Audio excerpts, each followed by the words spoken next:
The Hawks reconfirmed that they are officially investigating claims of corruption contained in the former Public Protector's State of Capture report. This is after the National Prosecuting Authority said there was a real basis for such a probe. The unit spokesperson has said that a number of investigations into state corruption have nearly been completed. The NPA's spokesperson, Advocate Luvuyo Mfaku, joins us in studio to tell us what's happening about the investigations and where things are standing currently. Good to have you. Thank you so much for joining us here on the program. Good morning, Leanne, and thanks for the opportunity. So this is really not the first time that the media report confirms investigations. I mean, we saw in June that the Hawks said they were officially investigating claims of corruptions contained in the former Public Protector's State of Capture report. What has been done so far? Bring us up to speed.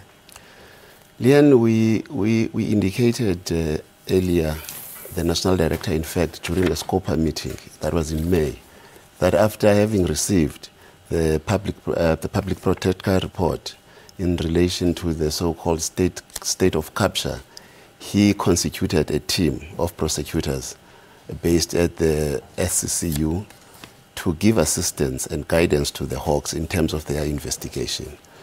So this announcement is not something new. It was constituted in February. The team of prosecutors, they've been giving assistance to the Hawks in terms of guiding their investigations. The investigations are proceeding pretty well. We cannot comment and articulate the position as far as the progress is concerned.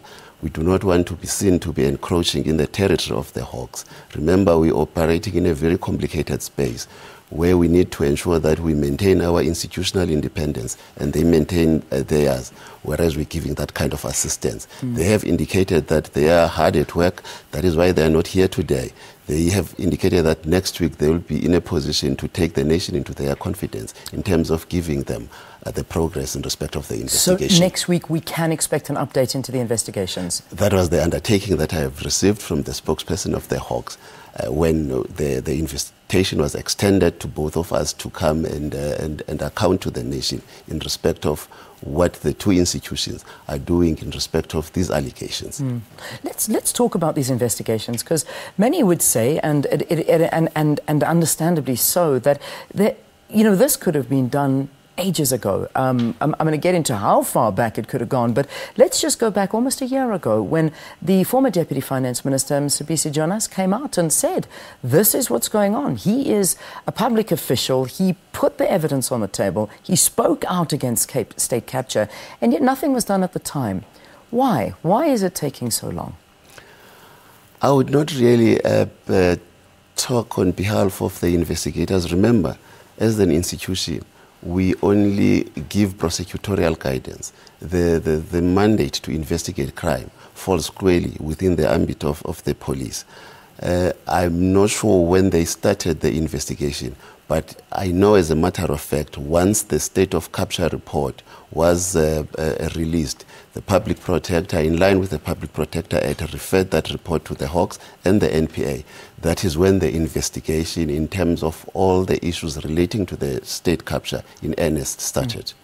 So, I mean, I'm talking about a year ago, but let's go back even further. That's 12 years ago, where the alarm bells were already ringing that the links of Sahara Computers and the Gupta family, again, were being investigated by the National Prosecuting Authority. I read this here, that they had prosecuted a 120 million rand tax and custom fraud case that was linked to the family, but the NPA says they cannot explain why this prosecution was not brought forward, because now the file has been destroyed.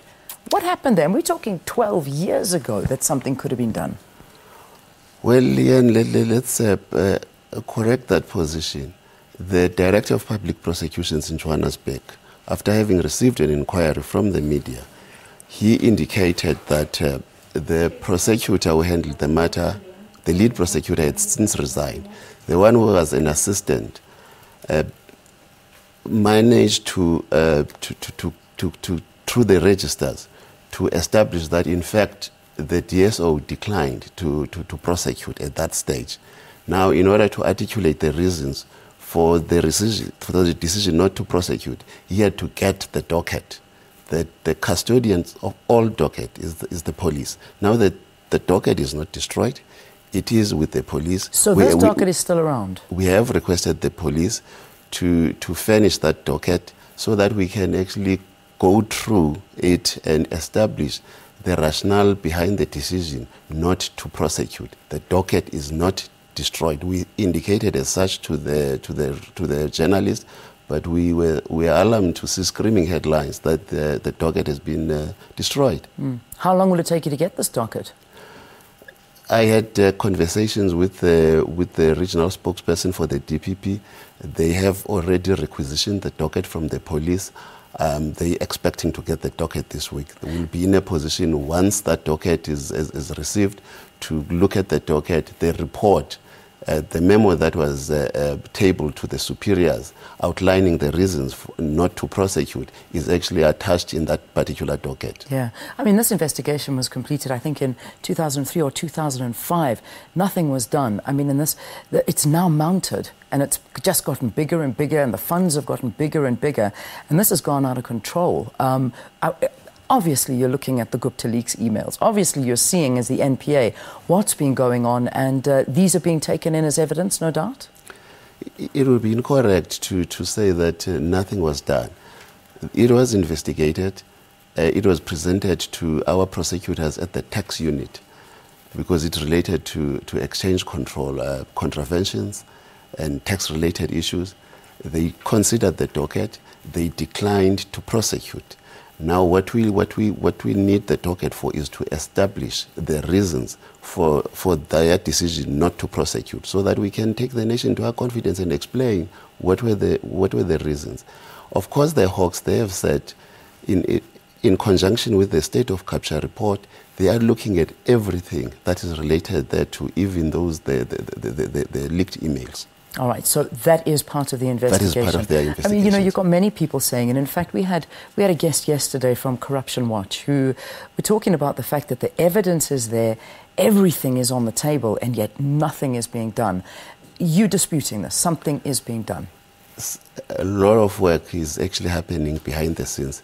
Remember, we cannot give a blow-by-blow account of investigations that are conducted by the Hawks, because we would actually compromise the integrity. Remember that we conduct our investigation within the framework of human rights, where we need to ensure that the rights of the suspects, of possible suspects, are at all times protected. Because once you go out, you do your investigation through the media, they might go to court. When you take the matter to court, they would say to court, our rights to fair trial were violated. We were tried, convicted through the media by these investigative institutions. So we want by all means to ensure that due process is followed. We operate within the confines of the rule of law. That is why we appeal to South Africans to give the Hawks space to investigate this matter in a judicious manner and ensure that they take a properly investigated docket to court. All right, I'm going to take a break here. After the break, I want to talk a little bit about the integrity of the National Prosecuting Authority and a lot of people losing faith in the authority. So we'll talk about this. Perhaps you can allay some worries out there, and we'll continue to have this discussion. So if you'd like to contribute to the conversation, you're more than welcome to @MorningLive SABC. That's our Twitter handle. Let's take a break. See you after this.